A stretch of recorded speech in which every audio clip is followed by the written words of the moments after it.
શ્રાવણ મહિનાના પહેલા જ દિવસે બે દેશો એક શિવલિંગને માટે થઈને લડી રહ્યા છે, યુદ્ધ કરી રહ્યા છે.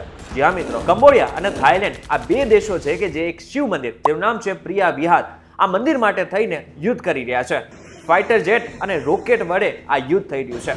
આ જે યુદ્ધ છે એ કોઈ નાનું મોટું નથી. આ યુદ્ધમાં અત્યાર સુધી 25 થી વધારે લોકોના મોત પણ થઈ ગયા છે. આ શિવલિંગનો વિવાદ શું છે, શા માટે થઈને આ શિવલિંગ માટે થઈને આ બંને દેશો લડી રહ્યા છે, જાણીશું આજના ખાસ વિડીયોમાં.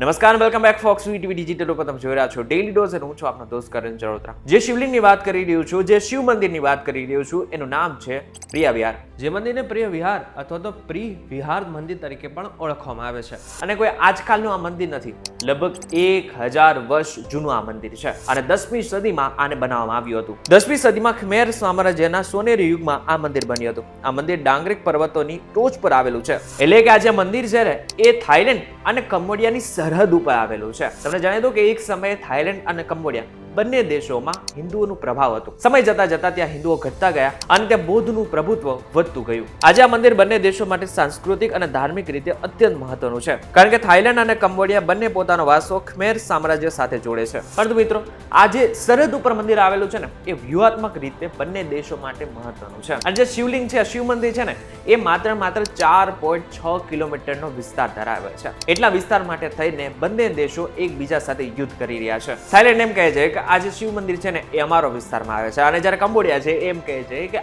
એકચ્યુઅલમાં આ જે વિસ્તાર છે એ તો અમારો જ હતો ને અમારો જ રહેશે. હવે 1000 વર્ષ જૂનું મંદિર છે, પરંતુ વિવાદની શરૂઆત 1000 વર્ષથી નથી થયેલી, 100 વર્ષ પહેલાની શરૂઆત થયેલી હતી, જ્યારે ફ્રેન્ચ વસાહતીઓએ આ વિસ્તાર પર કબજો કર્યો હતો. 1867માં ફ્રાન્કો સિયામિસ ટ્રીટી થઈ, જેમાં થાઈલેન્ડે કંબોડિયા પરનો કબજો ફ્રેન્ચોને આપી દીધો હતો. 1904માં કંબોડિયા અને થાઈલેન્ડે બંને નક્કી કર્યું હતું કે હવે આપણે સરહદ નક્કી કરી લઈએ. એટલા માટે થઈને વોટર શેડના આધારે, એટલે કે પાણીની સરહદના આધારે આખું વિભાજન કરવામાં આવ્યું હતું. આખી સરહદને નક્કી કરવામાં આવી હતી.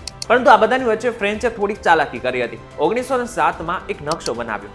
એ નકશામાં એકચ્યુઅલમાં જે શિવ મંદિર હતું એને કંબોડિયામાં બતાવવામાં આવ્યું હતું, જ્યારે વોટરશેડના આધારે આ જે મંદિર છે એ થાઈલેન્ડને આપવામાં આવેલું હતું. આ મહત્વનું છે કે થાઈલેન્ડે એ સમયે તો પોતાનો કોઈ પણ પ્રકારનો વાંધો ઉઠાવ્યો નહોતો, એટલા માટે થઈને બધું બરાબર ચાલતું હતું. પરંતુ 1930માં થાઈલેન્ડે એમ બતાવ્યું કે અમને હવે વાંધો છે, આ જે મંદિર છે એ તો અમારું જ હતું અને અમારું જ રહેશે. 1954માં બીજું વિશ્વયુદ્ધ શરૂ થયું અને આ વિશ્વયુદ્ધની વચ્ચે જ થાઈલેન્ડે ફરી એક વખત આ મંદિર ઉપર કબજો કરી લીધો. કંબોડિયાએ આ મામલો ઇન્ટરનેશનલ કોર્ટ ઓફ જસ્ટિસ એટલે કે ICJ માં લઈ ગયા. 1962માં ICJ 9-3ના બહુમતીથી નિર્ણય આપ્યો કે આ મંદિર કંબોડિયાનું છે. હવે એની પાછળનું કારણ હતું કે 23 વર્ષ પહેલા થાઈલેન્ડે કોઈ પણ પ્રકારનો વાંધો ઉઠાવ્યો નહોતો કે જ્યારે ફ્રેન્ચ લોકોએ એક નકશો બનાવ્યો હતો જેમાં શિવ મંદિર જે છે એ કંબોડિયાને આપવામાં આવ્યું હતું. પરંતુ આ બધાની વચ્ચે એક ટ્વિસ્ટ હજી પણ છે. ICJએ 4.6 કિલોમીટરનો જેટલો પણ વિસ્તાર છે, જે વિવાદિત વિસ્તાર ઓલરેડી હતો, એના ઉપર કોઈ પણ પ્રકારનો નિર્ણય લેવામાં આવ્યો નહીં. 2008માં વધુ વાત ગરમાઈ, જ્યારે કંબોડિયા આ મંદિરને યુનેસ્કો વર્લ્ડ હેરિટેજ સાઇટ તરીકે નોંધાવવાનો પ્રયાસ કર્યો. થાઈલેન્ડે આનો ઉગ્ર વિરોધ કર્યો